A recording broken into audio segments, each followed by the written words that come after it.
And looks like everything is working. Audio, we should be on. I am loving this. So if you've already joined us, you're going to see our brand new opening overlay for Twitch. This is our new Loremaster's Arcanum overlay, animated, and just got this put in over the week. So, and I will be right back. 1 second. Hello, Amanda. Good to see you. Mike, good to see you as well.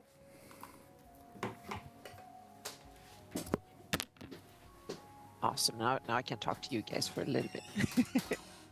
Let's see here.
Hey, Lando. Pat, good to see you as well. Lando, it's great to see you make it not only into our Discord, but, man, super active and already all over the D&D chat. Robert, that was pretty active today. Thank you for all of that. Some fun conversations happening in there. Uncouther, likewise. Hello. Hello. Getting those D&D conversations going again. All right, and we're going to click over to live in just a second here. Hopefully the audio sounds good to everybody. And we're going to go ahead and click over live in just a moment. But I won't play the whole thing, but just to start off tonight, I thought it would be good. Anna gets in sometimes to see bits of Greyhawk Awakening, and I know she's seen this before, but it's probably been a while. I like just celebrating the incredible cartography with the animated Greyhawk Awakening map. So we're going to kick that off.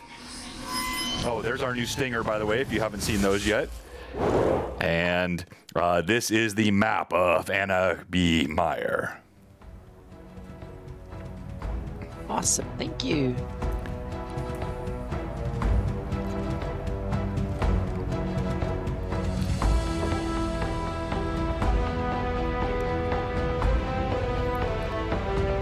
Thanks for joining us, everybody. Good to see you in the chat. Yeah, so the background map, that's all Anna's cartography. This is the custom blue box version. Hey, thank you, Mike Disney. We appreciate the raid, sir. Hello.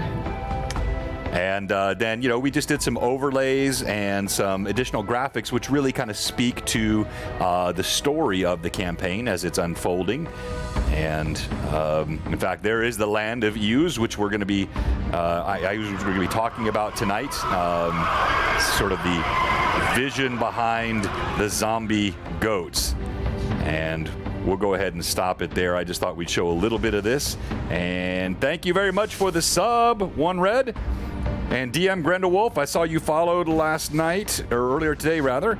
And some giants left, giant shields laying all over the map. Yes, they did. All right, and we're going to go ahead and get started in 3, 2, and 1. And welcome to Loremaster's Arcanum. And let's see here. What is that? So my Zoom is not showing up. 1 second here. What happened to those?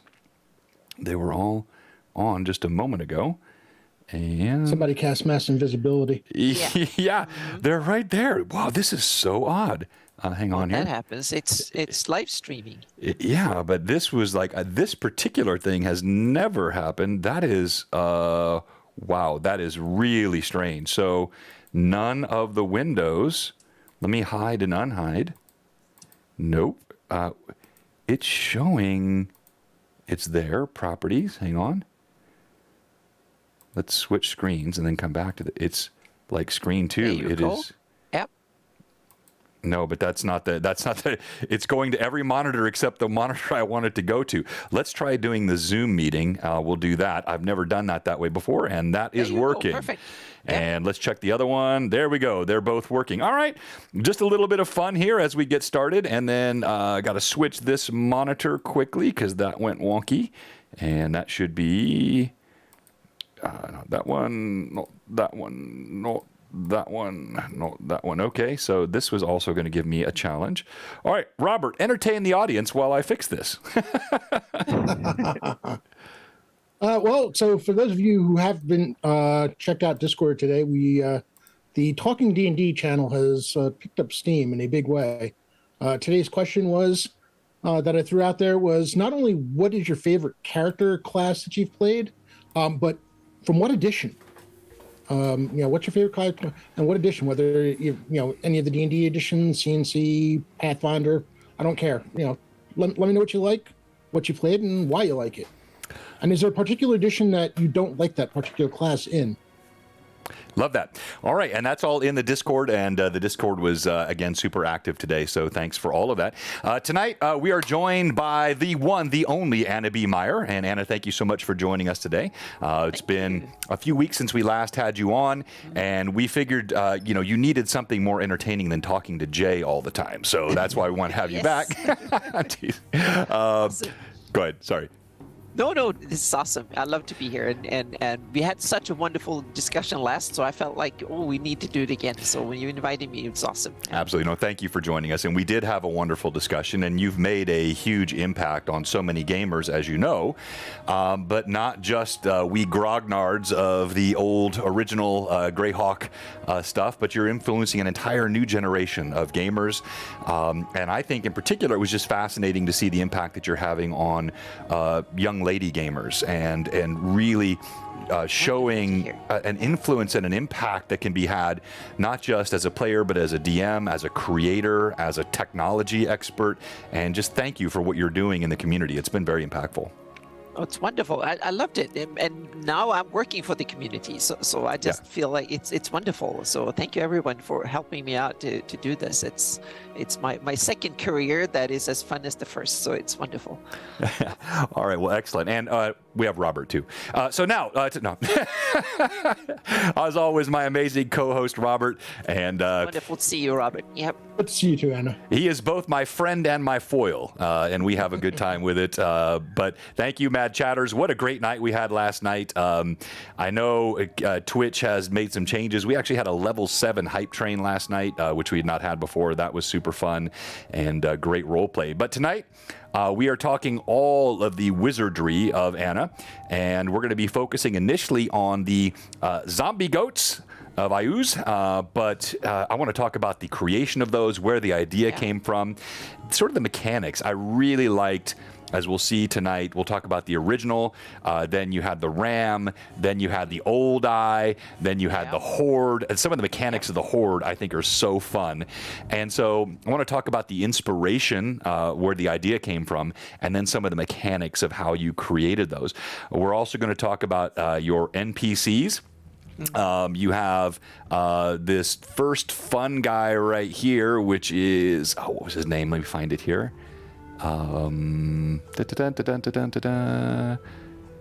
down here, just almost there. Here we go.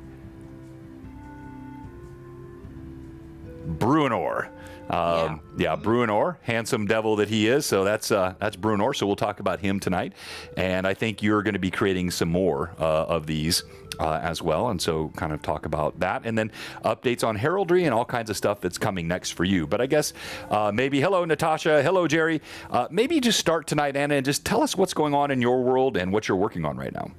Well, I'm working on the heraldry is one big bit, so to speak. That's one of the two big projects this fall, and right now I've been got a lot of help from Gary Julian, and we put together the series of Death Knights, their heraldry, and also the good guys from the Great Kingdom, because they were good guys, some Benedors and Cyril and so on. So we will get some bad guys and some good guys from old Great Kingdom. So they're coming. I'm putting the last bits. I just want to go take everything past Gary Julian so we'll get his approval on it, because a lot of these are his babies to begin with, so to speak.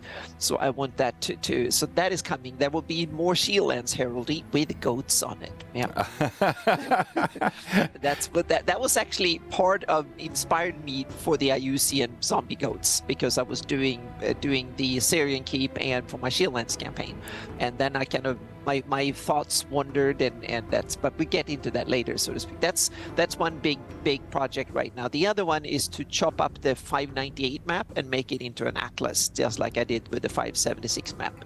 So that is coming along. And also my Shieldlands area for my own campaign, I'm expanding that map. I'm up to a bit over 1,000 square miles now, so I'm starting to nail down the last bit so I can render that full glory and have like a whole wall of Shieldlands at porta potty scale, 5 feet per pixel. So for my own campaign. Porta potty scale. I like that. Yeah, I will trademark that, but I can't trademark it, but I can treat it like a trademark. Yeah, you can. I even have a symbol on my maps that will have the porta potty scale on it. So yeah. I love that. So we talked about this a little bit before the stream, and I thought it would be good. You know, last time you were on, we discussed a lot about the mapping, and you got into the detail of just how fine and how much data is in these maps. But talk to the stream a little bit about the applications again that you're using. We talked about that beforehand, and sort of what the resource consumption looks like, what you see coming for yourself in terms of the requirements that you're going to have to keep up with this, and why you use each of those different components. Yeah. So the old map, the Flanese map that we've seen now for 20 years, at 20 years old, that is just Photoshop. I originally used the Corel Draw, Corel Photo Paint and stuff, and then I switched to Adobe somewhere early, about year 2000 or 2001 or 2 or something like that. And so that is traditional stuff. I used a program called Bryce to generate the terrain, but it was top-down only to make it look good. There was no real 3D in it. It just to pretend to be 3D staring from the top down, because it was so limited. You have to remember, people who were born in the 90s, they don't remember that back then you had megabytes in hard drives, were a couple of hundred megabytes, and there were like 2 CPUs that were maybe 10% of what my phone is today. So I had to work in small little increments. The big Flanese map is done over 2,500 individual Bryce files put together, and so I had to work and then Photoshop together and paint over the ugly bits. Now I switched to true 3D because I want to do true 3D landscape. For that I use 2 main tools, World Machine and Gaia. Both of them are tools that can generate 3D terrain, so to speak, that we can view from any angle, export it out as height maps, or you can have them as meshes if you want to use them in game engines and stuff like that. So so I want to talk about the game engines for a second, because that's what's going through my head now. Of course, you know, as a VTT, I'm using Tailspire, but I'm also looking at, I know one D&D's got a tool they're coming out with, which I've seen. I'm not that impressed. There's one really cool called Meyer, EMENYR. I think they're using the Unreal Engine, and I'm imagining what you're talking about is the kind of thing that could be imported into an engine like that and actually become the backdrop for your terrain, correct? Yep. And 10 years ago, I realized that game engines, that type of technology will be the future. So when I started 10 years to plan for my next generation, the one I'm working on now, that Altamira will be part of my Shieldlands map, are up to the new standard, so to speak. So I need to think about data formats, because I realize what I do now might live on for another 20, 30 years. And I don't want to have to redo it. Exactly, yes. I ended up in a dead end. So it's a lot like being a librarian and start thinking, how can I archive this? How can I use it in the future? So it's not only painting a pretty picture, it's like using a kind of a system to build the data, because what I do is basically build the data that can then be used in various formats, on a PDF, on an image, print in a book, on a poster, used in GIS, meaning graphical information system. That's one of the big outlets in the future. The other one is game engines. So I wanted a base set of information that I produce that can be used in all of these areas without much extra work, so to speak. And other people should be able, DMs and other content creators should be able to take my data and switch parts out, make their own version of them. That was the idea. I wanted this to live on long beyond after me, so to speak. After when I'm gone and burned out or dead or whatever, this data should be able to live out there and people should be able to make their own version of Greyhawk in the future. That's what I saw. And it was like game engines, graphical information, or geographical information systems. Those are the two big outlets that I see. And then you have the traditional 2D art, like images, PDFs and stuff. So I started building my next generation of mapping technology. I started 10 years to learn these tools. I'm halfway through now. I've just started with game engines. It will take me another 5 years to feel I'm at level with them. I'm getting in deep into GIS now. So that is coming, so to speak. So it's that but that's kind of the horizon I'm looking at. And I need to buy I've always bought the most expensive. I invest about $5,000 every 5 years, about $1,000 per year in hardware, or a little bit more, and so now it's time again to invest in a new computer. So I just need the best money can buy. The more power, the better. So yeah. $5,000 each year in hardware. Wow. About a little bit over $1,000 a year. Oh, $1,000 a year. Okay. $5,000 every 5 years. Roughly Okay. about five years. And you're in one of those cycles right now where you're going to be looking to do some major upgrades in the next year or so. I'm just waiting for Intel and AMD to release the latest architecture so I can figure out which one will give me the best bang for the buck, both technically and financially, so to speak. And the budget is $6,000 this time, plus minus. I already have the graphics card, $6,000 just to build a rig without graphics card. That's the budget I'm aiming. Yeah, that's going to be a nice rig, because in my rig that I've just rebuilt, the graphics card is the single most expensive component. But I have a 3080 Ti, and I will live with that for another 6-8 months, and then I will invest in something when I know the performance. But it will probably be a professional graphics card, like a Radeon Pro or a Quadro. Well, it was really like that. And it was fascinating to me talking to you that so much of what you're doing with the mapping still relies on CPU, not GPU, which is the problem is that it takes 10 years or more to develop a software from the ground up, so to speak. And Gaia is the latest. It's about 5 years old since they started working on it. So that one is only partially using the GPU, but it's moving in that direction. But Love it. But World Machine is still a CPU-bound software, so I need lots and lots of cores. I have 8 in this machine. I'm aiming for 32 or more in the next one. So yeah. Yeah, and it blew me away. You're running 128 gigs of RAM. So I do want to. We need to get to the topic at hand today. We could geek out on this all night, and I think my Discord is already sick to death of hearing me talk about this stuff. So, but I do have. So we have a question in chat. I want you to answer in just a moment. But I'm going to show something while you're thinking about your answer. And the question is, do you have anyone that helps you with cartography? This is from OneRed. Anyone that helps you, or do you do all of your everything and by yourself? And are you mentoring anyone for that? I'm trying my best to find people. I would say I'm 95% self-sufficient so far, but I had the best help I've had so far was for the Atlas. Dwayne Costa, he helped me do the index. He looked over everything and got part of that. So he was like the editor of the Atlas. Unfortunately, he's busy with other stuff right now. So if anyone would love to pour over bits and pieces and find every little settlement, otherwise I have to take a week off and just do that, so to speak. But I love to have it. The problem is that I'm very meticulous and picky and difficult and anal about details and stuff. So a lot of people, I probably scare off people. A lot of people offer their help, and I have one conversation with them, and then they're so scared of working with me that they usually run the other way. I love that. I love that. Wrong. And you know what? You don't seem frightening, but I could see that. I could definitely see I'm like, you as. Oh, you can do this and this and this, and 2 hours later, I'm geeking out on something. They realize, no, I should not do this. So I'm going about it wrong. I love to have, and that's the thing. I love to be more collaborative with this. There's 2 problems with it. First of all, I want everything to have a standard that is interactable, so to speak. And I totally get it if someone else who's dedicated as me want to go with their own standards. Yeah. But I think it's going towards the the more collaboration. So in 5 years, my goal will be to have a studio or like a circle of 4 or 5 people working on I this. bet you're going to have Because people then we clamoring.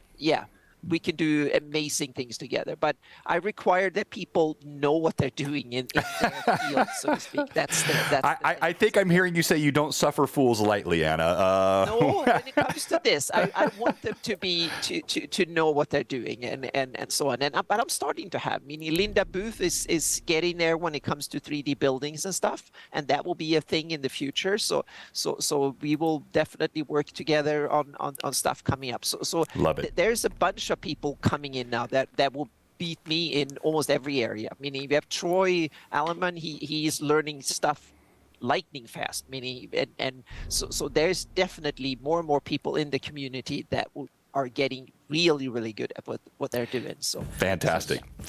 I could talk to you all night long. I just every time I bring you on, I have so many questions. I do want to come back to your comment about 40 gig hard drives. Actually, you said 100 megabyte hard drives. I remember 40 megabyte hard drives, but everyone knows I talk about this guy a lot. Now this is a computer.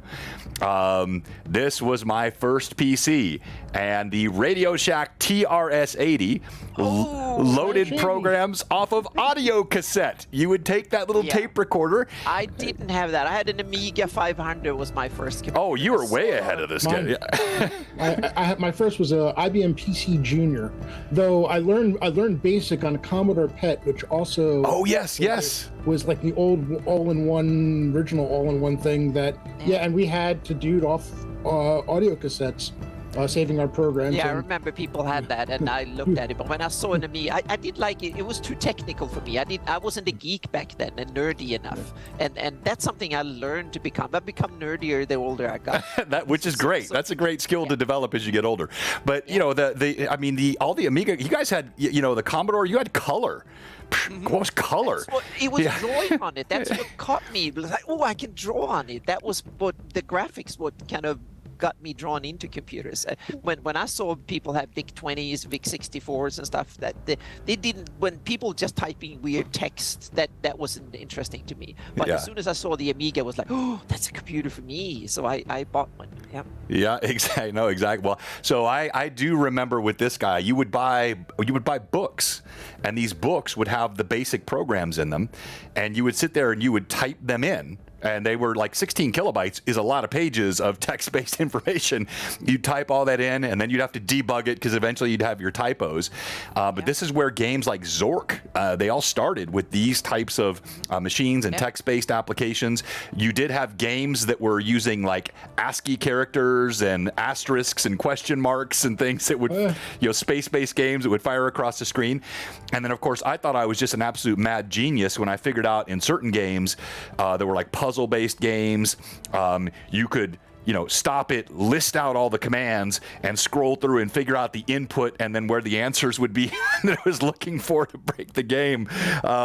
Just good times in the early days of PC. Rob, you had something you were going to say? I used to write my own choose your own adventure games. Yep, I did the same thing. That was. See, you were nerdy way earlier than me. Yeah, we're OG nerds. All right, so now the topic at hand.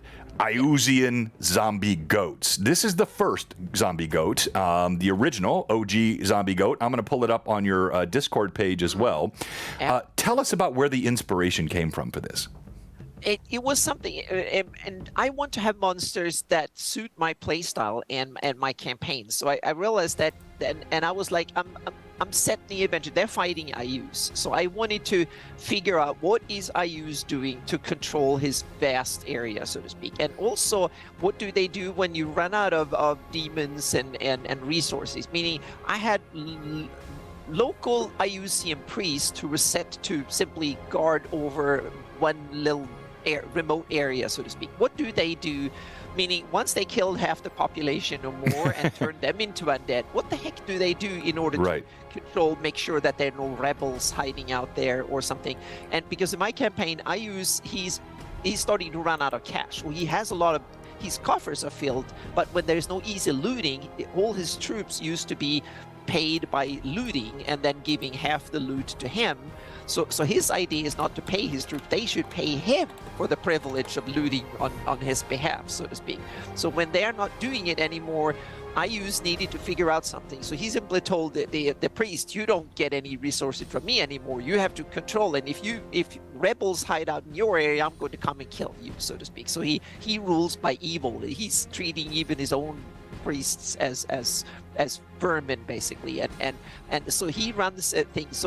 So one nifty Iuzian priest who was scared of getting killed, he realized, I'm running out of resources. I have to go out there and kill rebels and people who didn't obey my commands personally, and he didn't want to do that. And somehow he came up with the idea of and first you have to send resources like food and stuff for Iuzian troops. They had to be that has to be generated somewhere. So and goat meat is one of the main staples of those kind of dire areas up there, because agriculture is not that kind of prosperous. The lands aren't that fertile, and most cows and horses and stuff have been killed a long time ago. So goats are the ones they still have. So they stripped off meat and stuff and shipped that off to please their higher master. And then they had dead goats. And what do Iuzian priests with dead goats? You can animate them, turn them into undead goats. And someone tried it out for something and realized, damn, they're good. They are powerful enough to kind of harass villagers and stuff to make them do what they wanted to do. And so that practice stuck, so to speak. And Iuzian priests realized, this is awesome. I can just animate 50 of them, and then I can herd villagers and other riffraff around, and I have my own guard force. And that's how the Iuzian zombie goats came to be, so to speak. Well, I love the concept. I love what you've done here, and what it does is it doesn't just create a cool monster. And by the way, this artwork is incredible. But it's Midjourney. It's Midjourney and Photoshop together. So I used Midjourney to generate the basic images, and then I touched them up and tweaked up over the ugly bits in Photoshop. You've done a fantastic job, and I love the original zombie goat with the missing chunk of the maxilla here, and the bottom jaw just kind of dangling, and you can see straight through. Just super cool. But this is so consistent with even when we talked about your 0 level campaigns and this sense of sort of thoughtful reality to the ecosystem and the world that you bring to your game. This idea that they run short of resources, and the clergy looks for means to control the citizens, and what's available and what can be turned and corrupted to that purpose. Yep. It's fantastic lore, not just a monster. Yeah, I think that's important. For me, it's like, and also I have the luxury of making monsters and stuff for my own games. I think it's much harder if you sit at a publisher where you have to make monsters and content for thousands or hundreds of thousands of gamers with all styles. Meaning, I make monsters that are customized for my style of play, for my campaigns and stuff. So and it needs to, and this, I think I hit a jackpot a little bit, because it's a monster that both has a serious, sinister side, but also I wanted to make something that could be silly and fun and hilarious at the same time. It's the perfect mix of like the comical and the sinister. I just exactly, yeah, and that was something that came afterwards, so to speak. I realized. I remember I've seen the goat simulator and this silly thing with goats, and I realized, damn, I need to make something silly. So then I thought, and that was one of the afterthoughts. And then I realized that, because one of the things is that, what about good clerics just coming in and just turning them? And then I realized that, no, goats, they freeze up and they just tumble over. So that's what they do when you turn them. They just freeze up, seize up, and just tumble over, and then they come back up again after a little bit. So that means that they are unturnable in a sense, so to speak. You can't turn them; they just freeze up, and of course, when you kill them, they turn into a messy, poisonous. Well, I want to talk about the vile discharge in a moment. We'll get to that. Rob, I'm kind of like dominating the conversation here. Let me let you jump in. And what questions or comments do you have on the Iuzian zombie goats? Well, I was going to say, I love the kind of turning things on its head, where you have the goats herding the villagers around. Yeah, with their The other- using priest help. They're kind of passive in themselves, so to speak. But some of them might be, and that's where the other ones come in. We haven't talked about them yet. They are more kind of, they take more action. The general ones are just, because they don't need to eat or sleep, so they're just standing there until something pushes them in whatever direction, so to speak. So, Right. yeah.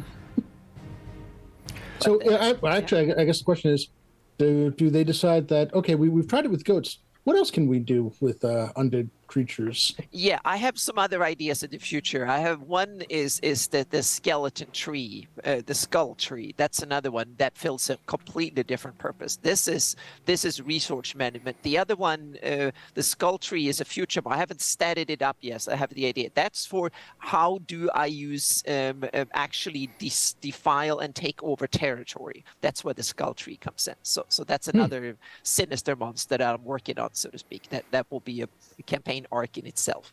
But this the zombie goats is kind of a desperate attempt by the lowly Iuzian priests to just survive and please their masters, so to speak.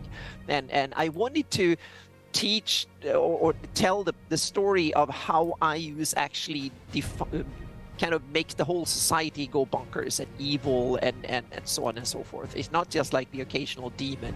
Everything corrupts everything, literally and spiritually and so on. And that's what I wanted the zombie goats to come in. And I also wanted them to have that kind of hilarious, funny side too, but that's just on the margin, so to speak. They should be so tragic that they are kind of funny in that sense, so to speak. Yeah, it's just a splash of funny, but the bottom line is it's tragic and it's intimidating and scary, and because one of them, they're only CR1, so one of them, a zombie goat, is not a threat to anything. Really. Right, I have that highlighted right here.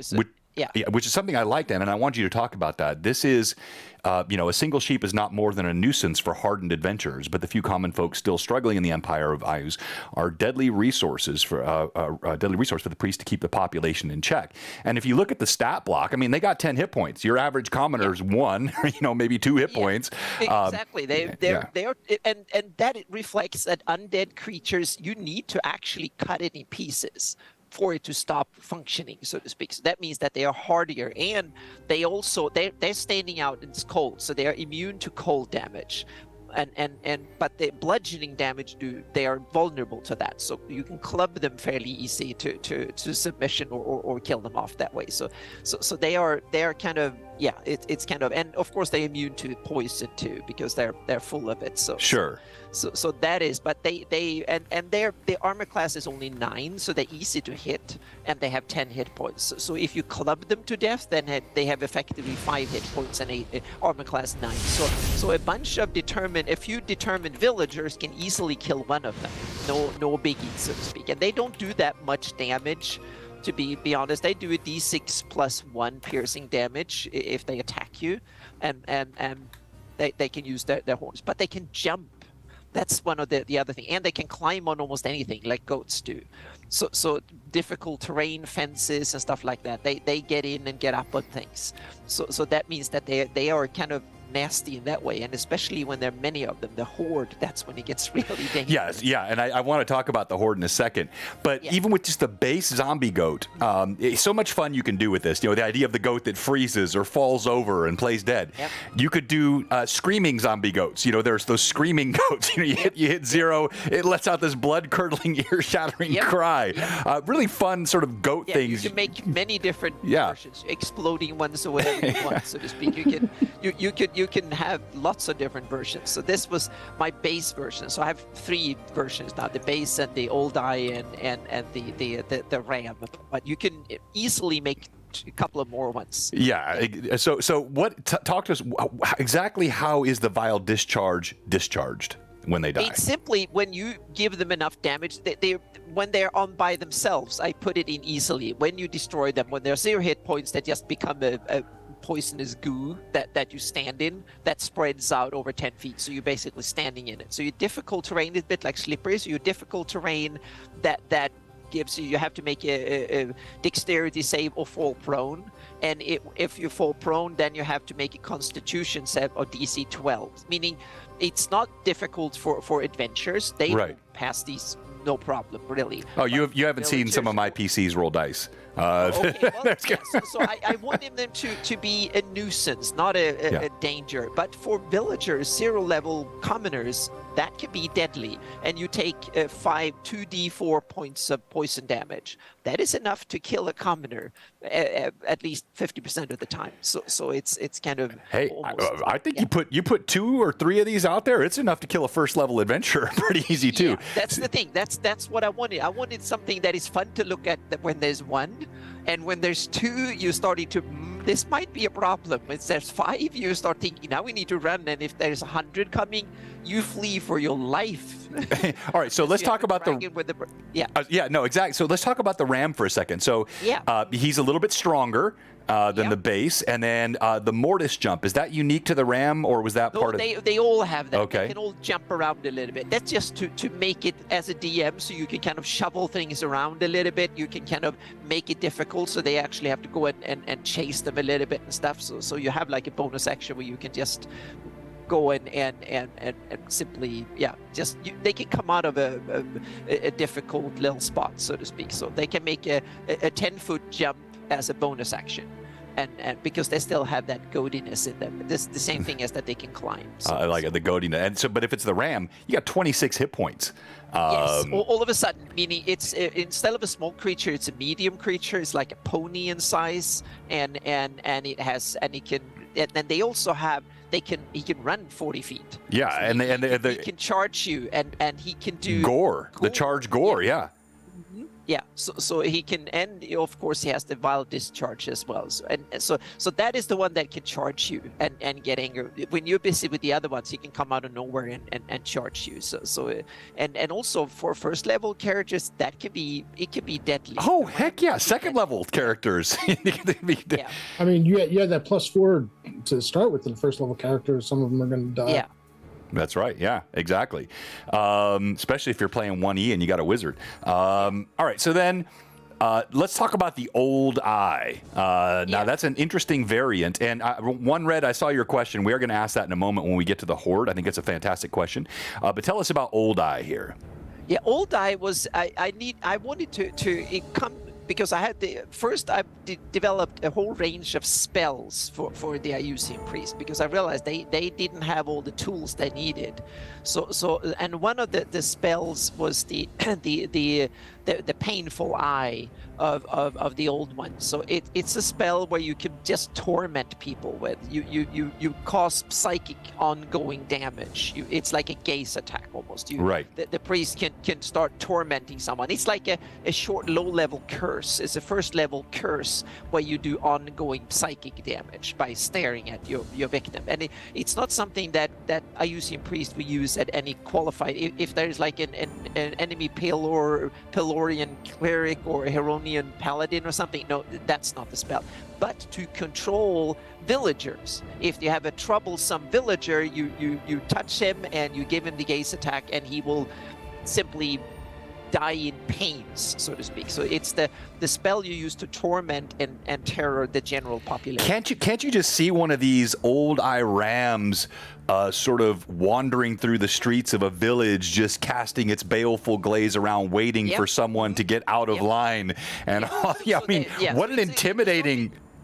It's a zombie goat that have that spell, so to speak. The Iuzian clerics gave it, or the goat was, thanks to Iuzian evil or just general evilness, picked up that spell, so to speak. So it has it built in as a gaze attack. So it has painful stare, and that does 1d10 psychic damage. And when you say ongoing, well, the goat doesn't have ongoing, but the spell has, as long as you concentrate. You can the cleric, the priest of Ius, can concentrate for a minute and do every round as long as he concentrates. Okay, so this comes to the question that Juan Red had, and he was talking more about the Horde, but let's talk about it here. So the regular zombie goat, they are relatively autonomous, right? It's not requiring a priest to control them. They are they're like skeletons or zombies. You can give them simple order: stay here, attack whatever comes Right. over that hill or something. So yeah. But when I have the old one, the eye with the eye of the old one,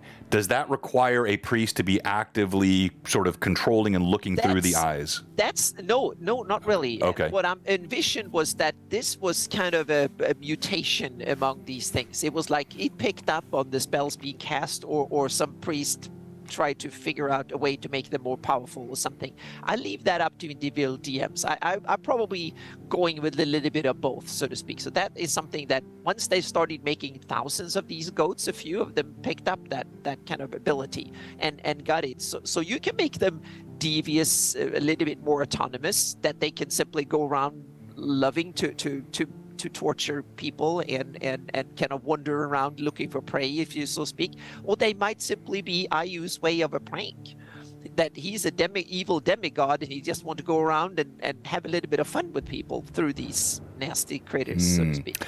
All right. And the inspiration came from this image that came from Midjourney. When I saw those eyes, it was like, yeah, I have the spells for that. So I just took that and turned it into a monster, so to speak. So I made the stats out of the spell I already developed a couple of years ago, and the art that came out of Midjourney that became the old eye zombie goat. So yeah. I absolutely love this, and so I can tell you how I will deploy this in my game, and I will be using these guys. I love the idea of the old eye as slightly more intelligent than the base zombie goats. He does have the ability to do something in terms of this psychic stare. It's a latent natural ability. However, it's almost like he's like a roving camera, if you will. You never know when a priest is actually looking through the eyes of the goat. Yeah. So therefore, if you're a villager, you never know if it's just the goat looking at you or if it's an Iuzian priest looking at you through the goat, inspecting your activity. So you always have the threat of being watched by a priest. And then if the priest is actually then controlling the gaze of the goat or influencing the gaze of the goat, it could be even more powerful than what the goat could latently do. That creates this sense of constant terror for the villagers, not knowing if they're actually being watched by a very sentient, very malicious priest.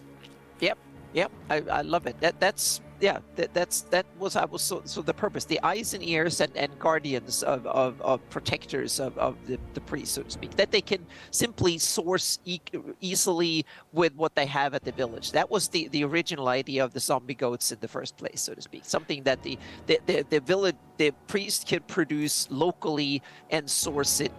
It's like renewable protection, so to speak, and a resource. Goats, they are born in a few months. That you don't need people, you don't need to feed them for 10 years before you can feed them for 6 months, and you can turn them into a zombie goat. Love it. I just absolutely love it. All right, so before we move on to the Horde, I do want to mention again, so yes, I believe Joffrey popped in the chat. If I'm reading you right, he just joined your Patreon. Thank you. And thank you so much for that. And yeah, that's part of why we have these conversations. One, it's great content to use in your games and campaigns. It's fun to talk about. But also, Anna is someone who provides so much to the community, and we want to do whatever we can to help support her. I've said this before on my stream. I count her Patreon as one of probably the top 1 or 2 that I've ever been a part of. She turns out consistent content. She communicates with her patron members, and I can highly recommend this. And the software that she has, the hardware that she has, it requires a lot of investment and resources. And Anna does this full time. This is her gig, if you will, and we all benefit from the fact that she's focused on this full time. So. Yeah. Any of you out there, if you are supporting any Patreons, I highly recommend supporting Anna's, and I mean that sincerely. It's great content, Anna. Yeah, and sorry, Anna. I was gonna say no joke. Before that, I had no idea why I would ever want to support a Patreon, and I saw Anna's maps like, oh, that's why. Okay. Yeah. And I think there is one other important thing to add to this, and is that all the stuff that are released on Patreon and all my Greyhawk maps and stuff, they are Creative Commons by MCSA, which means that anyone can download them, they can use them, share them, and tweak them and reshare them, so to speak. So the idea is that you can download them and use them any way you want. The only thing you can't do is not sell them. Right. So you're not allowed to sell them, but it's not because So Robert, stop it.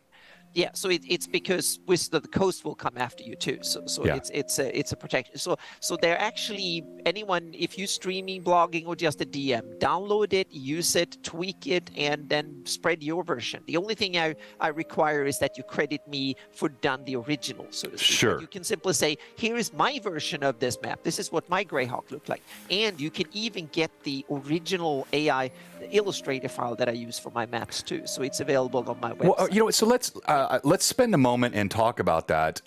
This is your Patreon page, and thank you very much. You've got the LMA shout out there on the page, Yeah. and you're going to be on Legends and Lore tonight talking about slimy and scaly things of Greyhawk. That's going to be a fun chat with Jay. But I am a consumer of all things Patreon, but I'm not an expert. So talk to us about the levels that you have. And I know, for example, I've agreed in like the highest level, you have a limited number of spots where you do some map customization. But just talk to us about the levels of your Patreon and what happens with each of those. It starts at for $1 a month. If you just want to follow me, give me a little bit of help to do it. And in reward, you get first look at the end product of things, so to speak. So a lot of the final maps and stuff like that, you get them a week or two early, and you get some other inside stuff, so to speak. And you can also message me directly on Patreon and stuff, and I'm sure to answer that quicker than I get to everything else. And so that's what you get for $1. $3 a month. Then if you're more interested in my content, especially the Meyer stuff, like the zombie goats and my campaign and a whole bunch of stuff like that, it's like you're interested more in and just the end use map, so to speak. You want to get everything, and you want to get it early. Then $3 a month is the tier for you. Then you will get the zombie goats, all the special heraldry for my campaign and stuff like that. Not just the generic stuff for every Greyhawk campaign, but also the stuff that I developed for my own campaign and stuff. You get that at $3 a month. And then I have $5 a month. That's when you want source material, how-to things and stuff like that quickly, and sneak previews, peeks, and also I will often ask my top tier members there, $5, what to do next. I'm going to ask now and have examples of how should we do the heraldry compendium, so to speak. What should be included and stuff. I will ask the top tier patrons on that part. And then I have a tier with 10 slots in it for $50 a month. But that means that you simply hire me to work on a special version of the map, like I've done for you, John, and for Blue Box, and for Jay and Lord Gazumba, and a half a dozen others, and that is $50 a month. But that is a lot. But that is if you are a streamer, someone who just a DM who wants to invest a hell of a lot in your campaign, and you don't want to have to sit and do the tweaking of the map yourself, you can pay me, and I will work like 5 hours a month on your project, so to speak. So I have a few. Currently, I'm working on a bad wall, a wild coast area study, so to speak. That's one of the projects that I'm working on for this, and that will also be released as Creative Commons down the line too, when it's done and so on. So those are the tiers. Yeah. No, thank you for that, and I love that, and they make a lot of sense, and it makes the content and the work that you have accessible wherever you're at in terms of your level. And when you talk about that highest level, that's a lot, obviously, but if you're talking 5 hours a month for custom content from someone with your expertise, experience, and also the equipment, I mean the amount of equipment and software that you have to do what you do, that's $10 an hour, Anna. But the good thing is that it's also something I can reuse the content. Exactly. If we develop stuff for Wild Coast, I can take that material, because that's it's not a full commission, because I retain the rights. Everything will be released as Creative Commons. That's one of the things, and will be play a part whatever I feel like I can integrate. I can't sell it. That's not the thing. I'm not going to sell it, but I use it in my Greyhawk project, and it will be released out to everybody in the Greyhawk community one way or the other. I keep the rights to do that, so to speak. So to release it under Creative Commons. But it's perfect if you're a blogger, streamer, or something like that. You want your own version of the map or heraldry and stuff like that. Then that tier is for you. And you also do. Correct me if I'm wrong, and we'll get back to the zombie goats, and I want to talk about heraldry. We're showing the heraldry here. We talked about this some last time, the compendium, but you also do private map commissions, correct? So like, let's say somebody has a custom world, it's not Greyhawk, they want to do something with it, they can communicate with you, and you will, like, for example, Joffrey, who's the storycaster of Dice Songs, he did the custom music for us. He also has a kind of a secret project that he's working on. It's very cool. It's a pretty extraordinary website and gaming world. He's interested in talking to you. So if you have people that want to do custom commission work, you do that, correct? Yes, the problem is time, and also now is the problem because my patrons, the Greyhawk community, pays me rather well to do this comparatively, meaning, I mean more than minimum wage, but that's good in this line of work. So and also it takes a lot of hours. So like I've done for Cold Press, but I can say my starting will be like about $1,000, $1,500. That's the minimum, so to speak. Yeah, which I mean for custom cartography, I mean, it's very reasonable. But you have to realize a lot of publishers barely wants to take that. That is one hurdle. The other hurdle is I'm usually busy about a year, so you need to come to me, and if we could start now means that we can have something done in a year. I'm working on Altamira for Trollord Games and Jay now, so to speak, and that will keep me busy another 6-8 months. And with that, so tell me again, with that project for the Free City of Altamira, you're going to be creating these porta potty 5-foot grids of the city of Altamira, correct?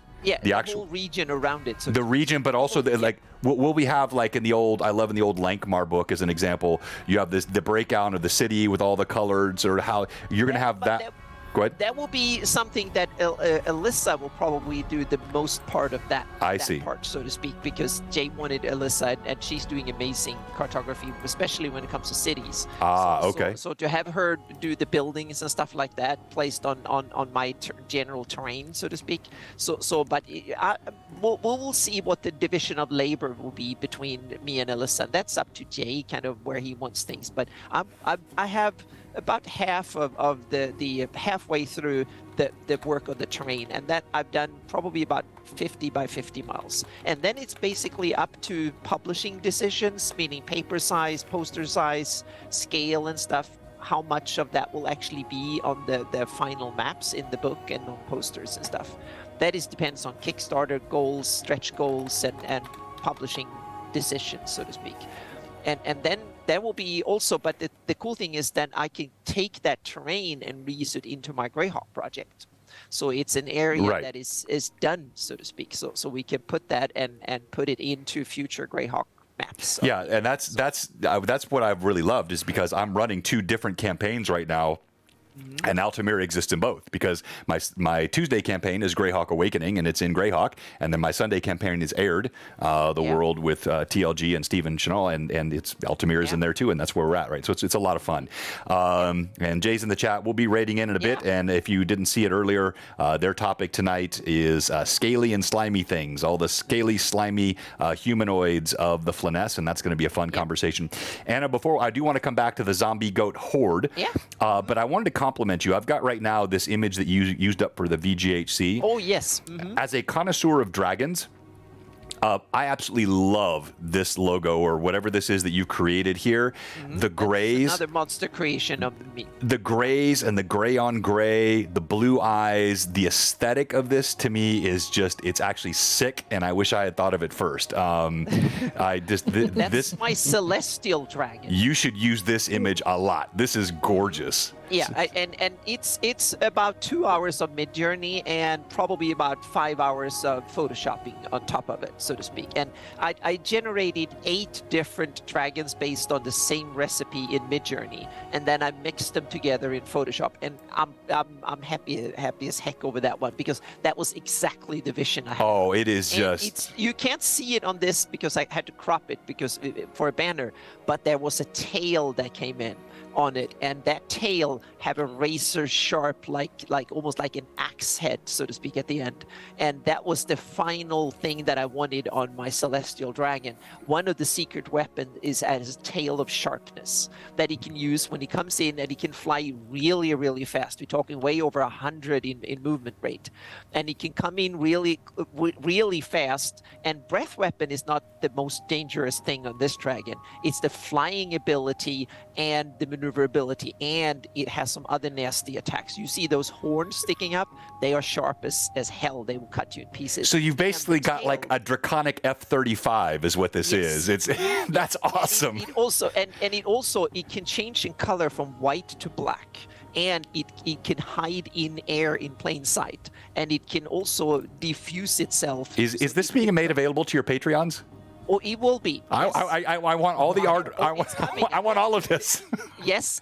So it's coming. It's part of the. It's coming. It's one of the next monsters coming up, so to speak. So yeah, it's I just wanted to unleash it on the battlefield in my campaign first. They have been around, 2 of these dragons, for quite a while, so to speak. And this one, when it's an adult, is a CR-19. It's a smaller dragon, and it has 3 types of breath weapons. None of them are that powerful compared to others, but the flying ability, and it can hide in midair, and it can move way faster than 100, so to speak. It can stealth in air, and it can also use dimension door. If someone puts up a net or something, it can fly straight through. I am geeking out here. I am loving this. So it's the my version of what Bahamut's foot soldiers would be if you ever face the Platinum Lord, so to speak. What would his dragons that will come? The stuff, and it's not a dragon that will sit on the ground and fight you. One that will come low, fast, and will hit you so fast you didn't even know what. Yeah, it's an F-35 in draconic form. I love the concept. Fantasy version. That's what I felt like. It was like the fighter pilot in me. In fantasy world, what kind of thing would you have instead of an F-22 or an F-35? You will have something like a celestial dragon. It can hide in midair. It can move enormously fast, and the Peregrine Falcon too. It can put its paws together and use it as to club someone to death. And then he can use the tail to rip someone to pieces, and he can use the breath weapon is to blind as much as to do real damage, so to speak. And to hear someone else speak of the crushing and slaughter you can do to your PCs with the glee that you are, it's setting my heart aflutter. I cannot wait. It's a good dragon, so it's chopping up evil ones. But if you have an evil campaign, you don't want to meet them. No, I agree, but also it could be like, what if you have that paladin that gets out of line? Maybe. But you haven't seen my abyssal shadow dragons yet. Oh, well, I cannot wait to see your abyssal shadow dragons. The equivalent of this. If you have a CR-22 worm celestial dragon, an abyssal shadow dragon is 28, and when they get up there, or 30. So they are nasty, but they're only nasty at night, not so much. Oh, can you imagine? Yeah. No, I love it. I love it. And spell would dispel them, so to speak. But at night, wow. Yeah. Yeah, and the artwork is just, again, I know you're doing all this yourself, which is cool, but the reason I brought this up is just, again, that aesthetic. It's a gorgeous looking dragon, but your font, your logo, the gray on gray, that is a very, very striking image. Thank you. So let's come back and let's talk about the zombie horde. I love some of the mechanics that you had in here. And again, super cool artwork. I love it. It looks like this guy's horn is going into this guy's, nostril. I just took the ones I had from Midjourney and just mashed them up and had all these kind of eyes staring at you, because this is monsters that are kind of psychic powers, almost, that they're tormenting you as much as actually physically damaging you. Meaning, I use the Lord of Pain after all, and I wanted his monsters to reflect that.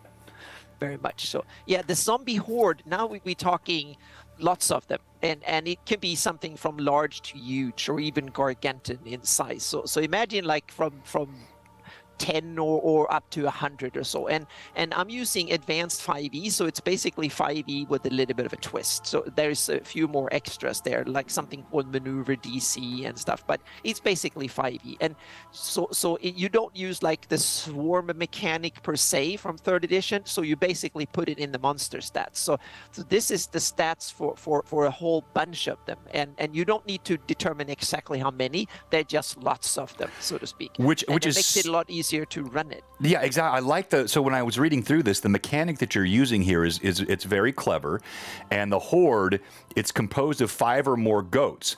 But the way you handle spell attacks, if they're focused on a single goat, it can take damage, but it ignores other effects, right? So other ancillary effects don't apply. That's not my idea. That's built into advanced 5e. I know. That idea from others. Yeah. I get that. But I think it's a very cool mechanic to add in here, and I am.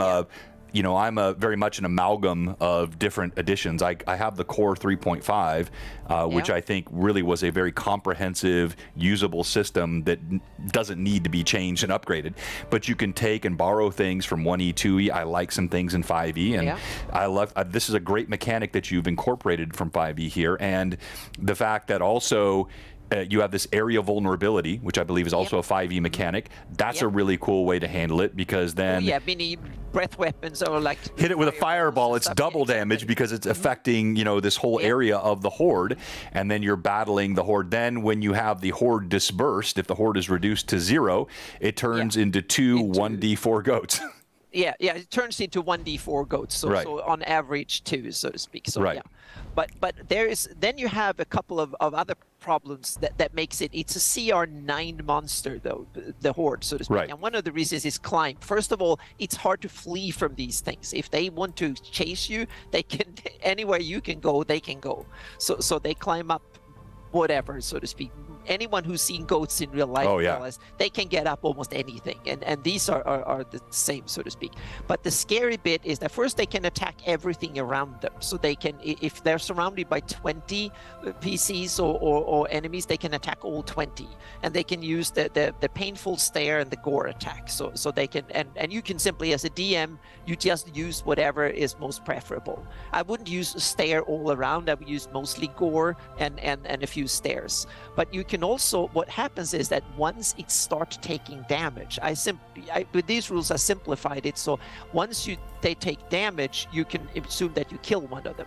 That's when the area where you hit someone, that area turns into that slimy goo that you're standing in, and then there's a clear risk of you falling prone, and then they can start attacking you, and that's when it gets dangerous, so to speak.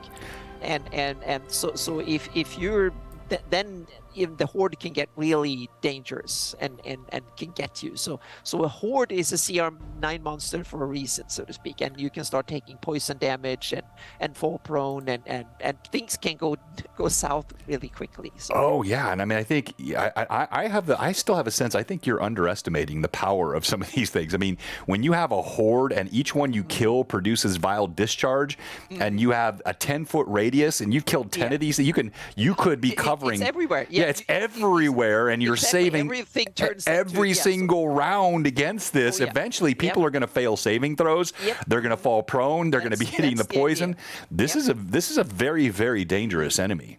So you should not fight it. So lots of these are lethal. But it's a monster that if you see one, and it's one you can scare the bejesus out of the party with. You can show one or two, and then you can have and something that you should have couple of hundred on the next hill, and if you want a village that the Iuzians don't want to be invaded and they want to keep the PCs away from it, you put 200 of these out there guarding it around, and they work 24/7, and they don't need to sleep or anything, and you can't fool them much. So they're just there, they're just doing it, and so I think it could be a lot of fun. So you can.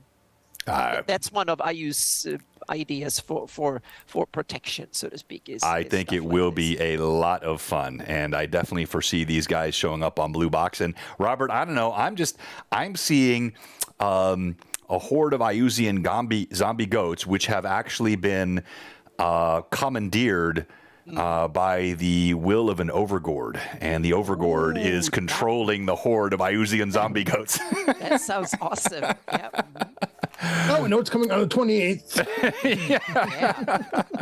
Very, very. All right, so in the chat, any other questions? So Lord Force said he once hung a goat by a small sapling by its horns, kind of hung it up by its horns because it kept attacking him. I'm not sure PETA would approve of that, but you didn't. I guess you didn't hurt it. You just kind of sort of removed it from the equation. Yes, Manda, you would like to see zombie goats controlled by the Overgord. Yep. So Mike Disney is in the chat, and yeah, call it an eye for an eye. That's a good one, Tim. I like that. So on the 28th, so we have our regular streams coming up. There's nothing regular about a Blue Box stream, but our normal streams. We have the Sunday Tears of Arid campaign, which will be 1:30 this Sunday. And that's a great cast. And as we mentioned earlier, it's happening in the free city of Altamira in the world of Aird. Then we have Greyhawk Awakening again next Tuesday. We'll be back with LMA on Wednesday. But then we have a special stream on Friday night, the 28th. It will be a sequel to last year's highly popular Overgord one-shot that we did here on Blue Box. Mike Disney played. The party was effectively TPK'd, with the exception of Sir Finn, who did what, Robert? Ran away. He bravely ran away, Sir Finn. And so this year's sequel will be the story of Sir Finn coming back and trying to right and redress the failure of last year. And that will be Friday night, the 28th at 5:30, I think is what I said. We'll have it on our Discord. We'll have it on our IG. That's Central Time on the Friday before Halloween. It'll be a fun reprise of our Overgord one-shot. And Mike will be in it. Vivi will be in it. Robert will be in it. Pat Draws will be in it. And then, of course, Don, who played Sir Finn, reprising his role as the only surviving member. Incidentally, Don did play a character, Anna, in my virtual Greyhawk Con one shot on the Lost Mines of Veramar, and his character ran away in that one too. So this seems to be There you go. This seems to be a theme with Don. That's the survival tactics that might work. Exactly. Yeah, I can't wait either, Mike. It's going to be a lot of fun. All right, so before we shift, I do want to talk next. He didn't run away. He strategically withdrew so he could reassess the situation and better prepare. Yep. That is true. He did. All right, so let's talk.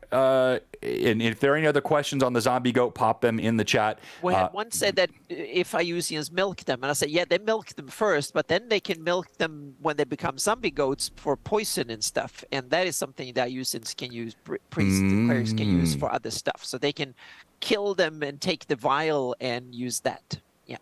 Yeah, I love it. I have ideas for that too. Yeah. I love it. And I just, again, this idea of the old eye walking through a village and the villagers not knowing if it's simply the goat watching them or if it's a priest through the eyes of the goat. Yep. It's like the ultimate sort of big brother Greyhawk style. That's a great idea. All right, so talk to about this fellow. Talk to us about Bruenor. And more broadly, talk to us about what you're doing with these characters and making them available through your Patreon and how they can be used. That was for the game we had at Virtual Greyhawk Con. That will actually be the sequel to it this Sunday. At 10:30 on that my regular game sessions. We will stream them from now on. Hopefully we can continue to do it. So the first one is 10:30 and 10:30 is that Central Time or Eastern Time? No, Pacific. Yeah. 10:30 Pacific, so it'll be 12:30 Central Time. All Central. Right. Yep. Mm-hmm. Yeah, on Sunday. So at Twitch and forward Anna B. Meyer, and so that will be. So I did. I had three.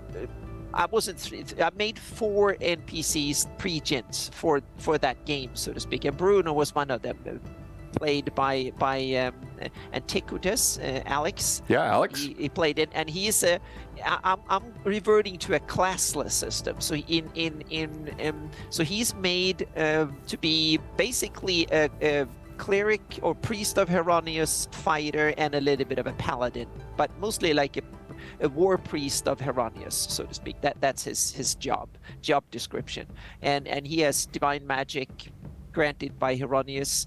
That is, in my campaign, is an aspect of Bahamut himself. He's the arch paladin, so to speak. So therefore, you have dragons like celestial dragons and stuff involved in this campaign.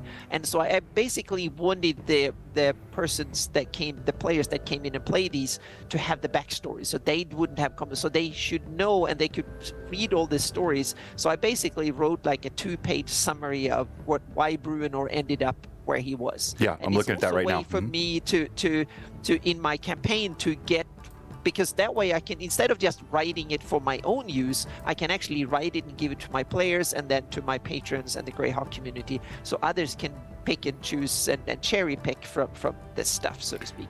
And again, the character portrait is mid-journey as well, so yeah.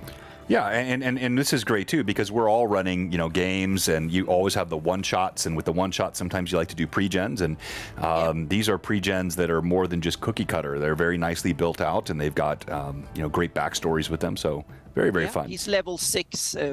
He's a much better fighter than a normal priest. I mean, he has 2 attacks. He has a holy sword of Heronius that is keen and do radiant damage extra, and he knows some spells. He's someone who can fight alongside the party and be a good tank and a good protector, and he can also heal and do some all the clerical priestly stuff, so to speak. So in that sense, he's a cleric that can take care of himself. So and he was one of the I've seen in the Shieldlands that works with what I call the Shield Patrol, like the special forces of Shieldlands. So the ones that Shieldlands used to even go behind enemy lines and stuff. So he's one of their combat medic that will be in a modern day army. That's what he would be, a combat medic in special forces, so to speak, but fantasy style. So that was his job, so to speak. And I made some others. I had Urtin was another guy I made. He's simply the fighting man. He's 19 and some of the best fighters the Shieldlands have in the new generation. So I made he's like a 5th level and he's only 19 years old. He was 13 when he was in his first battle, and he kind of got that teenage high and he has teenage reflexes and stuff, and then he worked up and now he's 19 and he's hardened. He's been through 5 or 6 battles and he knows how to swing it. He also have one of these holy swords that are keen in one hand and a warhammer or a mace in the other one, and don't meet him on the battlefield because most orcs and stuff, he will do short work of them. So he's, and hopefully we can have DM Dave from Guild Superior playing him on Sunday. He hasn't confirmed yet, so we'll see. He wanted to, and I gave him the chance to come on this Sunday and play Urtin, because and we had Darling Creepshow played Urtin during the convention, so I didn't want to let him rest yet, so he's kind of cool to come in, so we'll see. Yeah.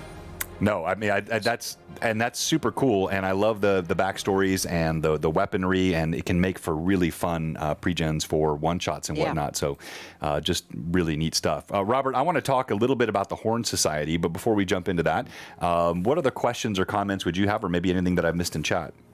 I haven't seen anything in chat, and Anna keeps answering my questions as I'm thinking of them, so I don't have anything at the moment. Okay, well, so let's come to these guys, and we're just showing little bits of the Patreon, but of course you're constantly pushing out content, so I hope you don't mind me sharing this. No, please. There will be a lot of them already public. Everything will be public. There might be a few things on the highest tiers, like certain kind of things, that textures and stuff like that I might hold and only give it to, but all the final content like heraldry maps and all that, they all will be available for the whole community down the line. But the top tier patrons might be a month or 2, but these I'm pretty sure there's, if not, they will be for everybody very soon. So yeah, this is the new take on Horn Society heraldry. Which is very cool. So we have a lot of we got a lot of the older Greyhawk folks, but we have a lot of new folks that have been introduced to Greyhawk. We have a lot of 5e players, younger players that are learning some of the older systems that play on Blue Box, play on JStream, watch the Loremasters Arcanum. So just give us a little bit of a quick history lesson on the Horn Society and your new take on the Horn Society. Yeah, the Horn Society is that an evil cabal of various either adventurers or devil worshippers or worse that ruled an area north of the Furundi and south of lands of Ius, and then Carl Sargent took over. They're part of Gorge stories, and then they are Nero worshippers, and they call in Nero himself in the Gorge books. So they've been kind of ambiguous villains, so to speak, in the stories. And then Carl Sargent came in and took over the reins of writing Greyhawk stuff. And then when he wrote the Greyhawk Wars, all of a sudden Iuse came in and just took over the whole place and basically just vanquished them, killed them off, and that was it, and so on. So I sat down and said that the Great Kingdom and Evid and stuff seems to be doubling in with devils and stuff. So I wanted a different take on Horn Society. So my take was not deviltry, and I zeroed in on Nerul and the Old Flan, because Nerul is the Old Flan death gods. Right. So my take on it was that the Horn Society, there is an old rumor of the old ones, the horned ones, that are part of Old Flan mythology, so to speak, that is hinted at or written about here and there a little bit in Greyhawk lore. So I zeroed in on that, said that, okay, the Horn Society are the Old Flan guard. It was the ultimate guardians of the Flan. The really evil, nasty Flan formed the Horn Society as an ultimate protection. If you come and start killing off Flan and Flan villagers, we are going to call in the Horned ones, and they're going to kill all of you in whatever means necessary. The most evil, vile Flan, the Flan culture put them to good use, so to speak. They were the ultimate guardians of the Flan. They didn't care for the methods. They will use whatever terror, horrible methods possible to make sure that the Flan culture and the Flan population and Flan lands were secure. And the Horn Society in my campaign are the latest. They inherited that, so to speak. They are the latest embodiment. And Iuse was originally conceived by Grast and Igval to be a hero of the Flan to use against the Great Kingdom. Right. And so they launched him and settled him up in the lands really far away from Roxy, so he could build a power base as far away from the Great Kingdom as possible. And at first it worked really well, and he started established. Then he got caught up in the Castle of Greyhawk, and the enemy captured Iuse. And that's when the Horn Society, the Horned Ones, stepped up and formed the Horn Society as a barrier to make sure that these new pesky Iridians and Erdi and whatnot didn't invade and take what was Iuzian land and or Flan lands up there. So they formed a barrier against it and held up. And then when Iuse was liberated, came free, and he came back and he became powerful, then they could just meld away and let Iuse do the work. The problem was that Iuse, he went off script. He attacked 10 that is a Flan nation and didn't care for old Flan traditions or any of that stuff. He just wanted power for himself, and he went off script. So now the Horn Society needs to come back again and fight their own hero, Iuse. And all of a sudden, because the Horn Society invaded Shield lands and other areas that were under Erdi rules, so to speak, together with people from the Bandit Kingdom and stuff. So now all of a sudden, Furiundi and Shieldlands and stuff are now fighting the same enemy. So things are getting a bit ambiguous and confusing. And in war, your enemy's enemy is your friend. So there are now new political constellations being formed, and the Horn Society is not so much about alignment. It's about tradition, dogma, and who's your enemy. And there is now call for the Horned Ones from both here and there, so to speak. So I wanted an enemy that was not on the normal alignment scale, but had deeper roots in the setting that were not alignment based. But they are simply, they use Nerul, Grast, Zuktmoy, and a whole bunch of others. They are part of the arsenal of the Horned Ones. So they are basically like a super cult of the old Urflan cults that have lived on into modern days, so to speak. That's my take on the Horn. So, I absolutely love that. And Robert, did you have any comments or questions on that before I say something? Awesome. That is easily the best take on the Horn Society I've heard yet. I mean, wonderful. Wow. Thank you. Yep. Yeah, no, I think that's fantastic. So And now I want to develop heraldry, monsters, and NPCs and stuff to suit that story, so to speak. well, and what I'm hearing as you're talking is that you and I, when we have time, I'd love to just have a separate, just one-on-one Zoom call with you, because there are so many threads here that weave into my story with Greyhawk Awakening. I need to bring you sort of behind the curtain a little bit on some of the background of what's happening, because I think you could have some fantastic ideas to help us with that game and that campaign. So, and my advice to other DMs is that take ideas from here and there and then cherry pick. Exactly. You might like some of the things that I've done for my campaign for Meyer, so to speak, and others said, no, that's not for me. I want the Horn Society to be devil worshippers or something. But so pick the pieces you like and discard the other ones, so to speak, and keep doing that, and then you weave your stories and emphasize on the parts that you like, that suits your game style, your players, and so on. I think that's my advice. I think the reason it works is because I always looked at the Horn Society. I was like, well, why are they there? I mean, you have Iuzian sitting there, and it's like, okay, and by the way, there's another evil land standing right next to them. It was the timeline that because the Horn Society rose to power after when Iuzian disappeared, so to speak. It was like, oh, that was one key, and then I started looking at the ethnicities and the Iuzian called themselves the Old One, and to me it was like, oh, that sounds so flat, and all of a sudden, if I do this, then the pieces started fall in place, and I just ran with it. Yeah, that makes a hell of a lot of sense. It really does. That's perfect. So, Anna, before we go, we're going to raid into Jay, so hang with us, everyone. And we have one last question, and I'll let you think about this, and then I'm going to make a quick announcement. So the question is from Gabriel, a new follower tonight, asking what your take is on the hierarchs. As Anna is contemplating that, and then also Joffrey wants to know what programs do you use? She mentioned those earlier, but you can maybe run through those again. I want to remind everyone that we'll be back Sunday, 1:30 with Tears of Aird. That'll be Central Time. And look forward to that game based in the world of Aird in the free city of Altamira with a great crew. Also, if you're watching tonight and you haven't followed, we won't do the question for sake of time, but please give us a follow. We're actually at 1,986 followers now, so we're 14 away from 2,000. We're going to hit that this month, and every follower helps. Thank you for all the gift subs and all the resubs that we had last night. We've had several again tonight. Hey, thank you so much. I appreciate that. And every time we have Anna on, I always think, do I have enough to talk about for an hour and a half? And then I always think, man, I need another hour and a half. It's such a pleasure to speak with you, Anna. So those two questions. Oh, sorry, go ahead. Oh, no, I was going to say the same. I love to be chatting about stuff like this. It's amazing. It's just up my forte. But let's the question. First, software. Today I'm using World Machine, Gaia, Photoshop, Illustrator, Blender, Vue. Those are the big ones, so to speak. And then a little bit about Midjourney is another one, AI graphics stuff that has come into. And so those are the things.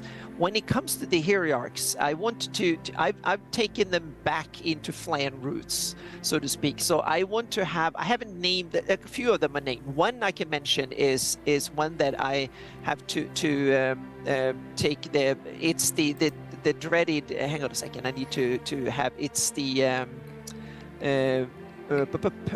one that is hang on a second now, I need to, he had this shield with the skull on, and he's the one with big horns. He was in our cartoon even, so to speak. Oh damn. Well, anyway, so one of them is the epitome lord of the oh damn! Now I need to remember what he was called in. He's the Deathbringer of the. I have so many stuffs. Now you put me on the. Well, anyway, he was the one that was the evil. He is an iconic D&D character. He was even in D&D movie. Warduke. Warduke, yeah. Yes, Warduke. So I made him into. Now I need to find so I can find the name. So yeah. So Warduke was born in Mulag. He was his name was Alvain back in the day. He was born in the 900s, minus 900. So he's almost 2,000 years old. And he was originally, and he was part of the Order of the Storm. That was an order that was made by Living Greyhawk, and he was part of the team that fought Caraptis and Dragotha back in the day, so to speak. And he was the one that was killing them off in the battlefield.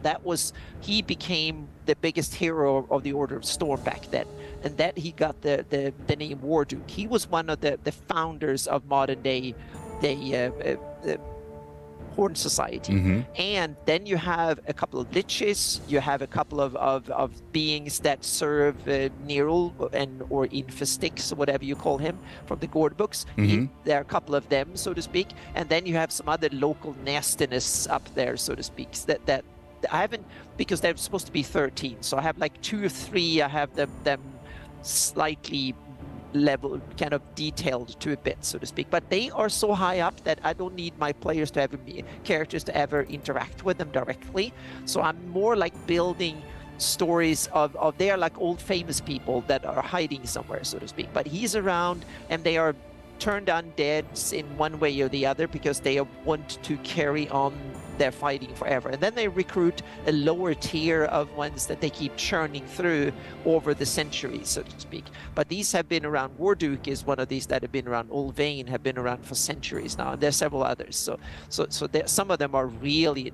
Meyer is one that Nerul has a few clerics that he rotates his top clerics. So some of them are like job descriptions and titles that different people go into, and when they die off or get killed or whatever, someone else is elevated into the same position. From the outside, you don't know exactly which person that has that like the Pope or something, in that sense, that the new person inherits the title and the story goes on, so to speak. So they're like really, it's more like a kind of a job description and a title as much as an individual. So that's how I see it. But some of the top ones are there ruling, and they're ruling on behalf of the old clan in some sense.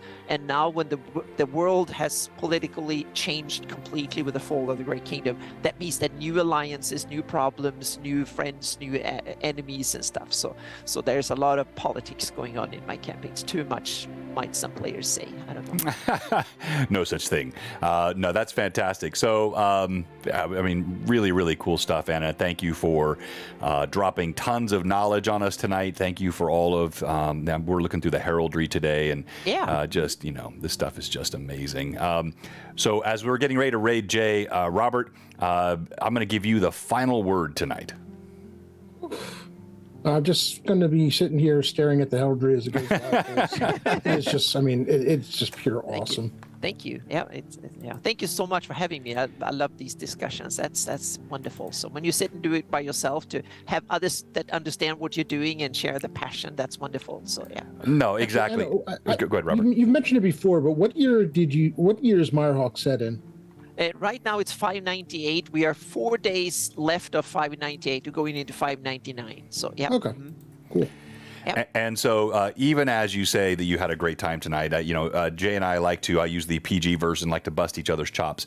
What I really hear is that this is a refreshing change from talking to Jay, and that you really enjoy this much more. So you can tell Jay I said that. No, just teasing. I'm not trying to start any fights. Lord Gazumba and I are good friends, and I love this community. I love everything that's happening, the resurgence of not just Greyhawk, but the style of gaming. I just how attractive it is to new players and old players alike, all demographics, this is a true renaissance of Gary and Dave's vision from the 70s, and what we're seeing right now is bigger than any one edition. It's bigger than 5e. It's bigger than 1e. It is just a fantastic homage to role play, to great storytelling, to persistent campaigns, and I, for one, am happy to see it.